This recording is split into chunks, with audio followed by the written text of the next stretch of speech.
ଆଜିର ଭିଡ଼ିଓରେ କାର୍ତ୍ତିକ ମାସ ବ୍ରତ ପାଳନର ନିୟମ ସମ୍ବନ୍ଧରେ ରହିଛି, ତେଣୁ ଭିଡ଼ିଓଟିକୁ ସମ୍ପୂର୍ଣ୍ଣ ଦେଖନ୍ତୁ। 1 ନମ୍ବର, କାର୍ତ୍ତିକ ମାସ ସବୁଠାରୁ ପବିତ୍ର ଓ ଶ୍ରେଷ୍ଠ ମାସ, କାରଣ ଏହି ମାସକୁ ଧର୍ମ ଓ ଭକ୍ତିର ମାସ ବୋଲି କୁହାଯାଏ।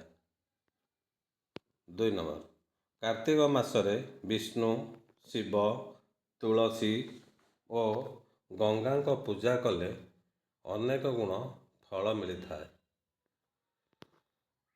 3 ନମ୍ବର, ଶାସ୍ତ୍ର ଅନୁସାରେ ଏହି ମାସରେ ଏକ ଦିନ ଭକ୍ତି କଲେ ଅନ୍ୟ ମାସରେ ବର୍ଷ ଭରି କରିଥିବା ପୂଜା ସହ ସମାନ ଫଳ ମିଳେ।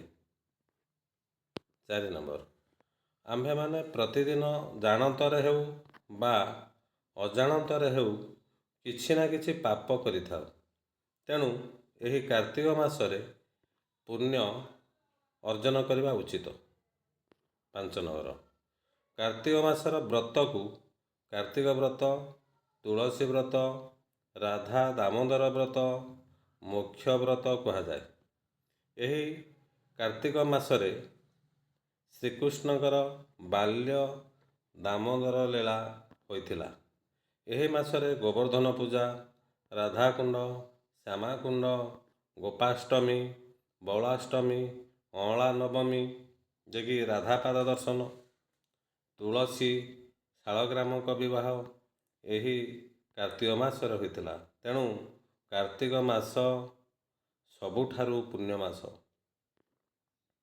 6 ନମ୍ବର, କାର୍ତ୍ତିକ ବ୍ରତ ପାଳନ ଯେଉଁମାନେ କରନ୍ତି ସେମାନେ ମାସ ସାରା ହବିଷ ଖାଇ ବ୍ରତ ପାଳନ କରିବା ଉଚିତ।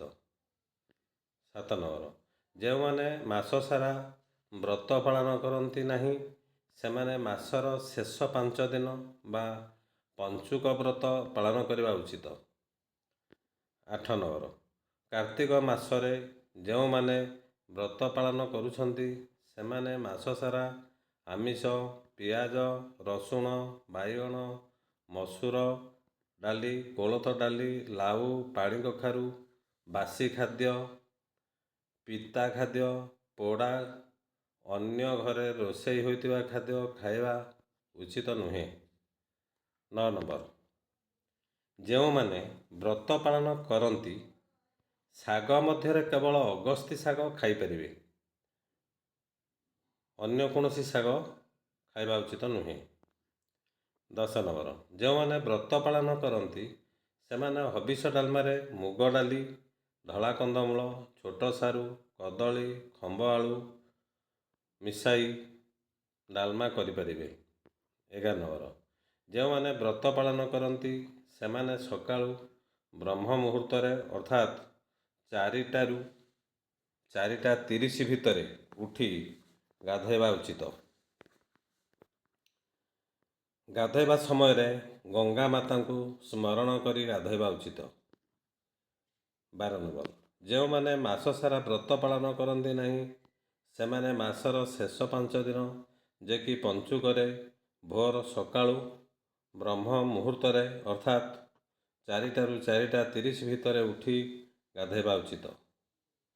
13 ନମ୍ବର, ଯେଉଁମାନେ ମାସ ସାରା ବ୍ରତ ପାଳନ କରନ୍ତି ସେମାନେ ମାସ ସାରା ତେଲ ଲଗାଇବା ଉଚିତ ନୁହେଁ, ଖଟ ଉପରେ ଶୋଇବା ଉଚିତ ନୁହେଁ ଏବଂ ଦିନ ସମୟରେ ଶୋଇବା ଉଚିତ ନୁହେଁ।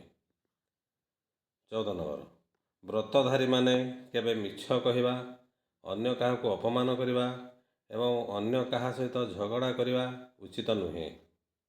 15 ନମ୍ବର, ହବିଷ ପାଳନ କରୁଥିବା ନାରୀ କିମ୍ବା ପୁରୁଷମାନେ ଦିନରେ ଥରେ ହବିଷ ଖାଇ ବ୍ରତ ପାଳନ କରିବା ଉଚିତ। 16 ନମ୍ବର, ଛତୁ ବ୍ରତ ପାଳନ କରିବା ସମୟରେ ଖାଇବା ଉଚିତ ନୁହେଁ। ତେଣୁ ଯେଉଁମାନେ ବ୍ରତ ପାଳନ କରୁଛନ୍ତି ଛତୁ ଖାଇବା କଥା ନୁହେଁ। 17 ନମ୍ବର, ପ୍ରକୃତ ବିଧି ଅନୁସାରେ ଦୀପରେ ଅଯୁଗ୍ମ ସଂଖ୍ୟାର ସଳିତା ଜାଳିବା ଉଚିତ, ଯେପରିକି 1, 3, 5 ଏହିପରି ଅଯୁଗ୍ମ ସଂଖ୍ୟାର ସଳିତା ଜାଳିବା ଉଚିତ। ଏଇଟା କେବଳ କାର୍ତ୍ତିକ ମାସ ନୁହେଁ, ଏଇଟା ସବୁବେଳେ ଯେତେବେଳେ ବି ଦୀପ ଜାଳୁଛନ୍ତି ସେ ସମୟରେ 2ଟି ସଳିତା କି 4ଟି ସଳିତା କେବେ ଜାଳିବେନି। ଗୋଟିଏ ନହେଲେ 3ଟି ନହେଲେ 5ଟି ନହେଲେ 7ଟି ଏଇଭଳି ସଳିତା ଜାଳିବା ଉଚିତ।